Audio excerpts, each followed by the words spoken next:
नमस्कार दोस्तों।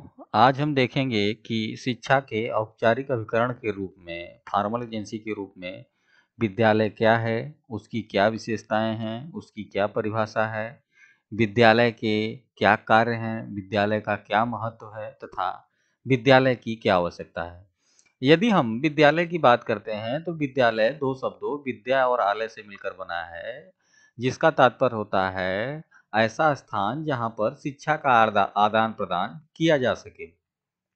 विद्यालय वास्तव में अंग्रेजी शब्द स्कूल से बना है। स्कूल के दो जो है ग्रीक वर्ड हैं, स्कोला और स्कूले। ग्रीक में स्कोला कहते हैं और लैटिन में स्कूले कहते हैं, जिसका तात्पर्य होता है अवकाश, यानी वह स्थान जहां पर बच्चे समय निकालकर अपने अवकाश के समय का सदुपयोग करते हैं। ये शुरुआत में बात की गई थी, लेकिन अब इसी का जो है औपचारिक रूप से अभी स्कोला को ही, अवकाश को ही जो है एक निश्चित स्थान पर शिक्षा देने का एक माध्यम बना दिया गया है, जिसको अब स्कूल से डिनोट किया जाता है, स्कूल के रूप में लिखा जाता है। तो स्कोला का मतलब अवकाश होता है, अवकाश के लिए शिक्षा की बात करता है। अब देखें कि रास क्या कहते हैं कि विद्यालय वे संस्थाएं हैं जिनको सभ्य मनुष्यों ने इस उद्देश्य से स्थापित किया है कि समाज में सुव्यवस्थित तथा योग्य सदस्यों के लिए बालकों को तैयार करने में सहायता मिले। तो विद्यालय ऐसे जो है संस्थान हैं, ऐसी संस्थाएं हैं जिससे जो है एक सिविलाइज्ड पर्सन और एक सिविलाइज्ड ह्यूमन बाहर निकलता है, जो समाज देश में अपना योगदान देता है। अ, अब जॉन डेवी कहते हैं कि स्कूल एक ऐसा विशिष्ट वातावरण है जहां बालक के वांछित विकास की दृष्टि से विशिष्ट क्रियाओं तथा व्यवसायों की शिक्षा दी जाती है। तो बालक अपनी आवश्यकता अनुसार विभिन्न प्रकार की जो है क्रियाएं करता है और व्यवसाय सीखता है विद्यालय के अंतर्गत। अब वो परिभाषा से स्पष्ट हो रहा है कि समाज, यह विद्यालय जो है समाज द्वारा निर्मित संस्था है। यह एक जो है घर का काम करता है। इसका उद्देश्य भावी पीढ़ी की विशिष्ट ज्ञान, व्यवसाय और कार्यों की शिक्षा देना होता है। विद्यालय में जो है बालकों के जो है आदर्श एवं चरित्र का निर्माण होता है।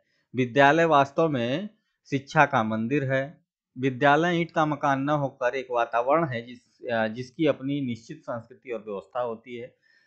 विद्यालय सामुदायिक गतिशीलता का केंद्र होता है, तो कम्युनिटी का मोबिलाइजेशन यहाँ से होता है। विद्यालय वास्तव में समाज का एक छोटा रूप है, लघु रूप है। फिर विद्यालय एक सरल, पवित्र एवं विस्तृत वातावरण है। तो ये जो कुछ कैरेक्टरिस्टिक्स हैं स्कूल्स की। अब देखें विद्यालय की क्या आवश्यकता है वर्तमान में, तो एक-एक करके बात करें, तो विद्यालय बालक के सर्वांगीण विकास का केंद्र है। तो बालक के ऑलराउंड डेवलपमेंट के लिए विद्यालय अति आवश्यक है, क्योंकि बालक का जो मेंटल डेवलपमेंट है, इमोशनल डेवलपमेंट है, फिजिकल डेवलपमेंट है, उसकी एबिलिटी है, उसका इंटेलिजेंस है, उसका स्पिरिचुअल डेवलपमेंट है, जितने भी प्रकार के बालक के डेवलपमेंट है, वो सभी के सभी विद्यालय के माध्यम से ही संभव होते हैं। इसलिए ये कहा जाता है कि बालक की ऑलराउंड या सर्वांगीण डेवलपमेंट के लिए, सर्वांगीण विकास के लिए विद्यालय अति आवश्यक है। दूसरा देखिए, विद्यालय के बहुमुखी शिक्षा का प्रदान करने का जो है केंद्र है विद्यालय। तो एक जो मल्टीपर्पज या वर्सेटाइल एजुकेशन होती है, वो हमको विद्यालय से ही मिलती है। विद्यालय में विभिन्न प्रकार के पाठ्यक्रम रहते हैं। बालक अपनी रुचि योग्यता के अनुसार जो है उन पाठ्यक्रमों का चयन करता है, और चयन करने के बाद उस पर्टिकुलर विषय विशेष में अपनी जो है विशेषज्ञता हासिल करता है। तो वहाँ पर विद्यालय में डिफरेंट टाइप्स के वर्सेटाइल एजुकेशन की व्यवस्था रहती है, जो आप अपनी क्षमता के अनुसार चुन सकते हैं। विद्यालय वास्तव में समाज का एक जो है लघु रूप है। तो जब आप घर से बाहर निकलते हैं, परिवार से बाहर निकलते हैं, कोई भी बालक बाहर निकलता है, तो वह जो है जब विद्यालय पहुंचता है, तो अब आसपास की सोसाइटी के अनुरूप ही जो है वो अपना एक पीयर ग्रुप बनाता है। हाँ, उसमें विभिन्न प्रकार की क्रियाएं करता है। उन क्रियाओं के माध्यम से जो है वो सामाजिकता सीखता है। तो ये सब सारे के सारे उसमें मूल्य विकसित होते हैं, संस्कार विकसित होते हैं। ये सारे के सारे जो है एक शिक्षित समाज के लिए अति आवश्यक है। तो इसलिए माना जाता है कि विद्यालय वास्तव में समाज का ही एक रूप है, एक छोटा रूप है। विद्यालय सामाजिक विरासत को संरक्षित एवं हस्तांतरित करने में सहायता देता है। तो जो भी हमारी जो है सोशल और कल्चरल हेरिटेज है, उसको जो है विद्यालय संरक्षित करता है, उसको जो है एक पीढ़ी से दूसरी पीढ़ी में हस्तांतरित करता है। जो भी हमारी संस्कृतियां हैं, जो भी परंपराएं हैं, जो भी ज्ञान है, प्रथाएँ हैं, धर्म है, भाषा है, सभी का जो है विद्यालय एक प्रिजर्वेशन करता है और एक पीढ़ी से दूसरी पीढ़ी में उसको ट्रांसफ़र करता है। आवश्यकताओं की पूर्ति में सहायक तो बालकों की विभिन्न प्रकार की आवश्यकताएँ रहती हैं, देश समाज की आवश्यकताएँ समय के अनुसार बदलती रहती हैं, तो विद्यालय अपने आप को ऐसे ही अपडेट करके और बालक के देश समाज के अनुरूप शिक्षा की व्यवस्था करता है, जिससे बालक की और देश समाज की आवश्यकताओं की पूर्ति की जा सके।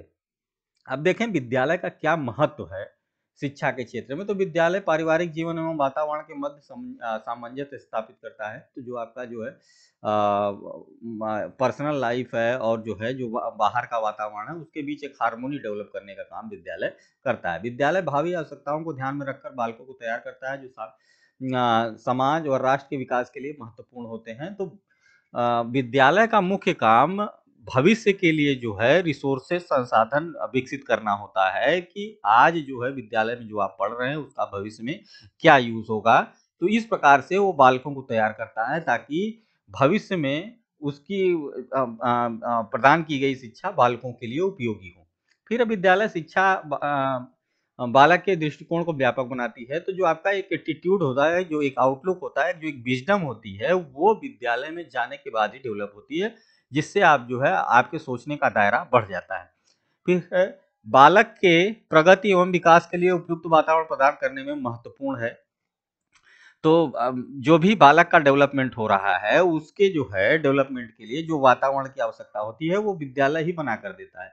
फिर विद्यालय समाज के अनुकूलन करना सिखाता है। तो इस जो विद्यालय होता है, वो बालक को विभिन्न प्रकार के समाजों में एडजस्टमेंट की बात करता है कि बालक जो है एक समाज से दूसरे समाज में जाता है या एक जगह से दूसरी जगह जाता है, तो वो किस प्रकार जो है एडजस्ट करे, ये भी जो है विद्यालय ही सिखाता है। फिर विद्यालय में आदर्श नागरिकता के विकास में सहायता मिलती है। तो स्कूल जो है एक आइडियल सिटीजनशिप जो है तैयार करता है, जो देश के विकास के लिए अत्यंत आवश्यक होता है। फिर विद्यालय राष्ट्र एवं समाज के आदर्शों विचारधाराओं का प्रचार प्रसार करने का काम भी करता है। विद्यालय शैक्षिक और सामाजिक वातावरण की रचना करने में सहायक है। विद्यालय विद्यार्थियों को जीवन की चुनौतियों से संघर्ष करने के लिए तैयार करता है। तो बालक की जो है जीवन की चुनौतियां हैं, उसके उसको जो है सामना करने के लिए, उन चैलेंजेस को फेस करने के लिए विद्यालय आपको तैयार करता है। विद्यालय विद्यार्थियों का सामाजिकरण करते हुए व्यावसायिक कौशल जो है उनको प्रदान करता है। तो एक प्रोफेशनल और वोकेशनल जो स्किल होती है, वो जो है विद्यालय ही बालकों में डेवलप करता है, जिससे बालक जो है आगे चल के प्रोडक्टिव या समाज की देश की उत्पादकता में अपना योगदान दे सकें। फिर है विद्यालय प्रजातांत्रिक प्रणाली के सफल संचालन हेतु कुशल नागरिक तैयार करता है। तो जो एक डेमोक्रेटिक सिस्टम है, इसको बनाए रखने के लिए जो है विद्यालय हमेशा जो है नागरिकों को या छात्रों को तैयार करता है। फिर विद्यालय के कार्य, अब विद्यालय के कार्य आप देखेंगे तो कई लोगों ने कई प्रकार से विद्यालय के कार्यों को परिभाषित किया है। इसे बिल्डर वालर जो है कहते हैं कि एक सुनिश्चित जनसंख्या का होना, विद्यालय के लिए एक सुनिश्चित जनसंख्या होती है। फिर है एक राजनीतिक ढंग का निश्चित होना, सामाजिक संबंधों का जाल होना, विद्यार्थियों में हम की भावना विकसित करना। तो ये विद्यालय के कार्य हैं कि कैसे विद्यालय इन सब चीजों को करता है। विद्यालय की अपनी एक निश्चित संस्कृति का होना और विद्यालय में हम की भावना को विकसित करना, ये सब जो है विद्यालय के कार्य होते हैं। इसी प्रकार जो है कुछ अन्य लोगों ने विभिन्न प्रकार के जो है कार्य बताए हैं। जैसे ब्रूबेकर कहते हैं कि विद्यालय के 3 मुख्य कार्य हैं। एक है कंजर्वेटिव वर्क, ये क्या कहता है कि समय, संस्कृति और सभ्यता को संरक्षित करने का काम विद्यालय का होता है कि जो भी संस्कृतियां हमारी हैं, जो भी सभ्यताएं हैं, इसको हम प्रिजर्व कर सकें, कंजर्व कर सकें, ये विद्यालय का मुख्य काम है। दूसरा उन्होंने प्रोग्रेसिव वर्क बताया, उसमें उन्होंने बताया कि विभिन्न प्रकार की जो पाठ्यक्रम चलाए जा रहे हैं, इनमें प्रोग्रेशन होना चाहिए, ये हमेशा जो है अपडेट होने चाहिए, नए नए विषय जो है सम्मिलित किए जाने चाहिए। देश समाज की आवश्यकता और मांग के अनुरूप ही विद्यालय को विभिन्न प्रकार के पाठ्यक्रम चलाने चाहिए, प्रोग्रेसिव होना चाहिए विद्यालय को, और विद्यालय इस प्रकार का कार्य करता भी है। फिर तीसरा फेयर वर्क, निष्पक्ष कार्य केवल बालक के व्यक्तिगत विकास से संबंधित होते हैं। विद्यालय का दायित्व है कि बच्चों का व्यक्तिगत विकास करे। तो व्यक्तिगत विकास का मतलब बालक का ऑलराउंड डेवलपमेंट। फिर कुछ और लोग जो है विद्यालय के 2 मुख्य कार्य बताते हैं।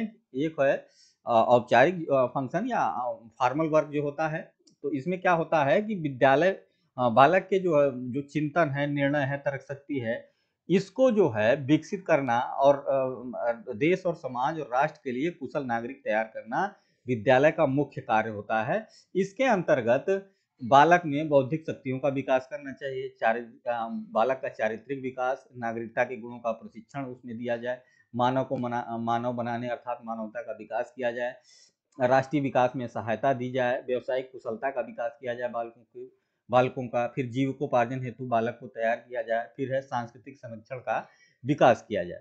फिर दूसरी बात, अनौपचारिक या इनफॉर्मल एक्टिविटीज या इनफॉर्मल वर्क या इनफॉर्मल फंक्शन क्या है विद्यालय के, कि विद्यालय जो है अनौपचारिक कार्य भी करता है, जो को करिकुलर एक्टिविटी होती हैं, जैसे आप लोग एनसीसी, एनएसएस और स्काउट गाइड, विभिन्न प्रकार की कल्चरल एक्टिविटी जो है करते हैं। तो इससे जो है आप लोगों का कौन कौन सा डेवलपमेंट होता है, जो विद्यालय के कार्यों के अंतर्गत ही आता है, जिसमें आपका जो है शारीरिक विकास होता है, बालकों आपका जो है साम्यकात्मक विकास होता है, इमोशनल डेवलपमेंट होता है, सामाजिक भावना का विकास होता है, विभिन्न प्रकार के जो है कल्चर से, हिस्ट्री से आप परिचित होते हैं, आप क्रिएटिव बनते हैं, सृजनात्मकता का आपके अंदर विकास होता है।